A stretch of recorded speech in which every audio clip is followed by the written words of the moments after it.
Hello, so this is my teaching video on my adopted country, Tajikistan. Uh, so I'm teaching Jess, and so I understand you have some questions. I do. So I would like to know what the date of independence was for Tajikistan. So Tajikistan went through a civil war in before 1991, and 1991 was actually uh, the year it declared independence. Okay. So, yeah. I have another one for you. Okay. What is the main religion of your country? Most of the population practices Islam, Okay. but there are also Muslims in Tajikistan. So, Okay. but I would say the main is Islam. Okay. And I have one last one for you. Okay. What type of government does Tajikistan have? Well, so Tajikistan has a president, but I don't think it's really. They vote for their president, so it's kind of a democracy, but it's more of just a presidency. Okay. More or less between, yeah. So, okay, so those were the three questions. Um, so now there's Millennium Development Goals. Eight, yeah. So, okay. But so the UN created those goals in 2001, and they created them for developing countries so that these developing countries could have kind of guidelines that help them grow and become better nations, kind of, and also so to improve the lives of the people of those countries. So the first goal is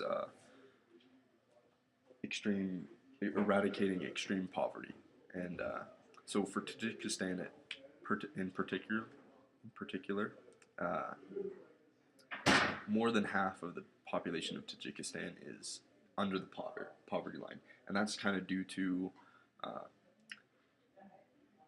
the fact that 60% of the nation is unemployed, and that kind of has to do with the Civil War, but also because the Civil War caused the economy to be so devastated, and it really hasn't bounced back. So the poverty is because of the economy, and also because a huge portion of the population lives in rural areas and uh, are just farmers, so they're not making a substantial income from they eat the crops that they make or that they grow, and then they sell small portions of it to local markets, and they don't make a whole lot of money. So I think that is also a main reason there's so much poverty.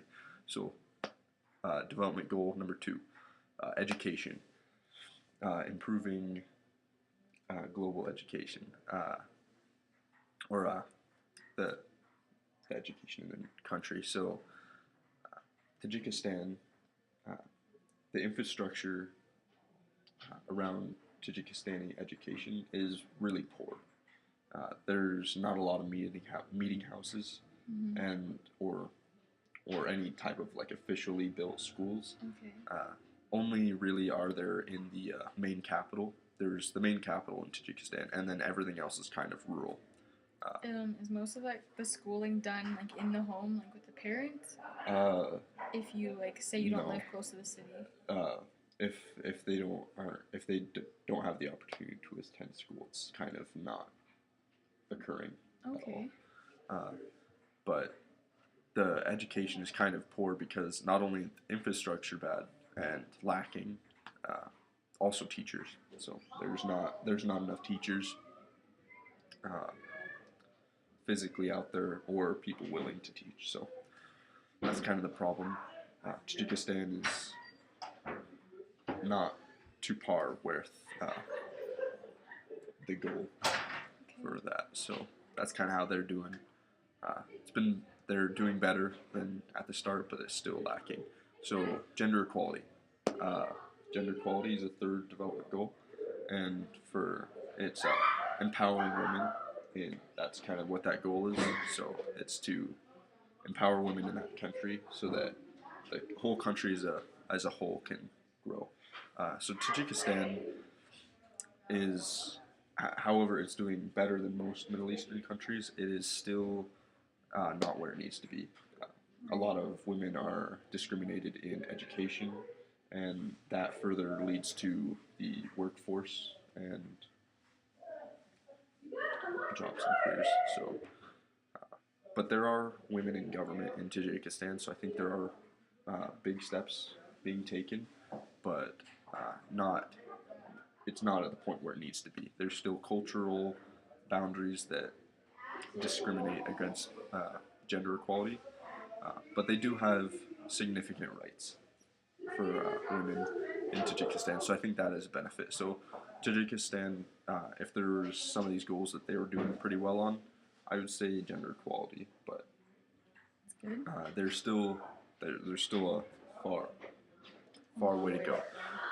So moving on, infant mortality. And this is touching on one of the three goals that are kind of centered around health and healthcare. So infant mortality. There's a huge or a high amount of infant mortality in Tajikistan, which is unfortunate, but it's really due to the lack of knowledge, the lack of people in the medical field. Yeah, and the availability of clean drinking water, and a lot of malnutrition too goes into it, and I think those are like kind of byproducts of the lacking health and medical infrastructure, because they're lacking in those. They don't have the proper medicine or medical assistance when dealing or treating with children, and so unfortunately that's the status on that. So maternal health, like I said, it's one of the three goals that kind of focus on medical infrastructure in the country and kind of the medical knowledge. So maternal health kind of deals with the mother's health before, during, and after birth. Mm-hmm. A lot of women in Tajikistan die during childbirth because they don't have the proper assistance, and that's due to the physical lack of medical personnel in Tajikistan and the lack of medical infrastructure. Unless in the main capital and cities of Tajikistan, there are very far and few between medical professionals or assistants that can help.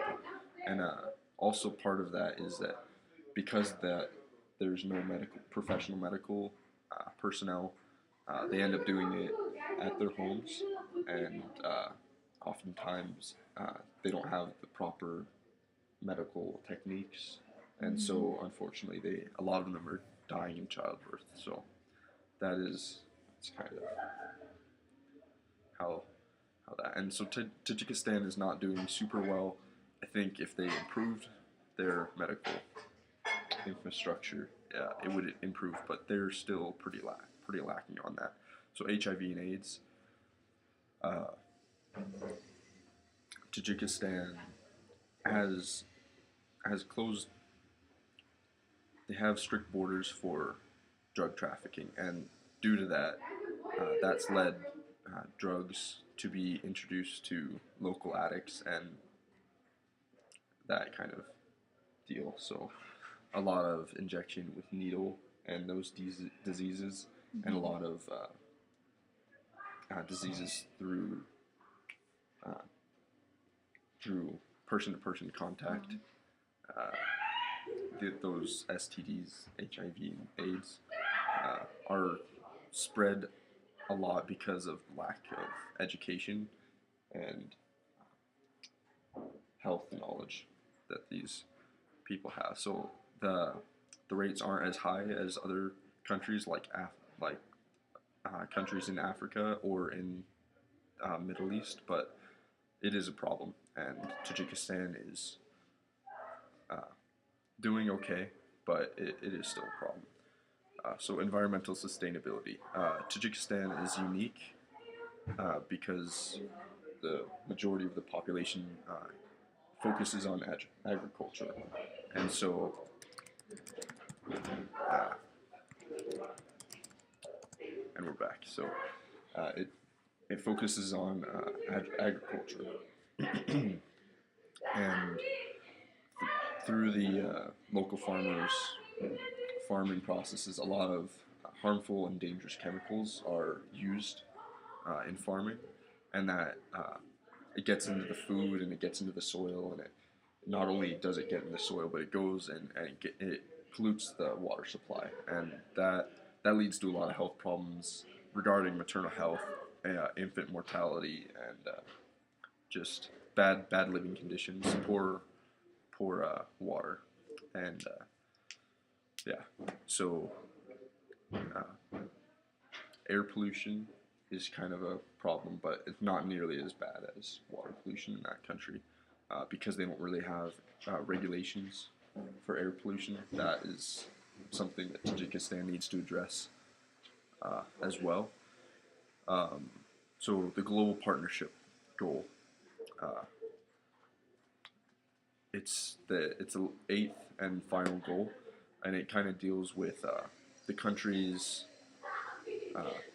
well, it's development, but it's like it's technological development. So like how many people have cell phones, like access to vehicles, TVs, and internet, and things like that. Uh, but it also kind of encompasses their position as a global partner, whether they can support other countries with medical aid or like with environmental, like earthquake aid, like Right, if like there's what the United States like if does. there's disasters and stuff, it's if they're in a position where they can help medically through that, or even militarily. So that's but Tajikistan is kind of lacking on their because their economy is such in a poor condition right now. They're not really in a position to be a global partnership, and I think a lot of that has to do with their lack of infrastructure, with education, medical, and just their national market. Right. Due to 60% unemployed, really, with all their poverty, I think they need to really build up their own country first before they are in a position where they can actually help other countries. So, in conclusion to this video, we're going to touch on critiquing those Millennium Development Goals. So, how many should we have and why? So, I think the UN, the United Nations, I think they spent a lot of time coming up with these goals and really putting a lot of effort into what these developing countries need. So I think the number and the content shouldn't really be changed. Right. I think not a whole lot has happened in the past few years regarding the necessities. Education is still a necessity. Gender equality, combating disease, and medical health and environment and education. It's all important. So I don't think any of that should be taken out. And I think they've covered everything I that think so too. that countries need for a basic development. So I think they should keep them. They might tweak them to Better fit what's been going on. yeah. I think they should tweak them to be a little bit more modern because it was at the turn of the century that they implemented them. But I think for the most part, I think they should just uh, reiterate the goals to these developing nations. Uh, so, what Tajikistan needs? Tajikistan just really needs that infrastructure. They need their economy boosted. They need to be united as a population. Once they get that 60% unemployed working again, the economy will be boosted again, and they'll be able to develop and grow as a nation. So how can it improve? Um, Tajikistan, just like I said, it can be improved just through government budgeting out little by little. I think if they focus on education and health, I think that would really help their country. Uh, if they work kind of how the U.S. did during the Depression to get people back to work doing um, building roads, and because they're a lot of their Just country simple is jobs. a lot of their country is so underdeveloped that even roads I think would be a huge help, but not only like that. I think it would really connect the country, and I think it would cause a lot of new infrastructure to be created, and that would provide them with new ways of getting energy and maybe improving water quality, and that's important. So real quick, what does the future hold for Tajikistan? I think the future holds promising development. They're on the right path. Yeah, they're on the right path. They're definitely not doing uh, as poorly in some of these areas as other nations. They are struggling, but I think they are benefited in certain aspects. Uh, so we'll conclude this video. I hope you've learned a lot. Yeah, I learned a lot. I know I've learned a lot. So we'll end it.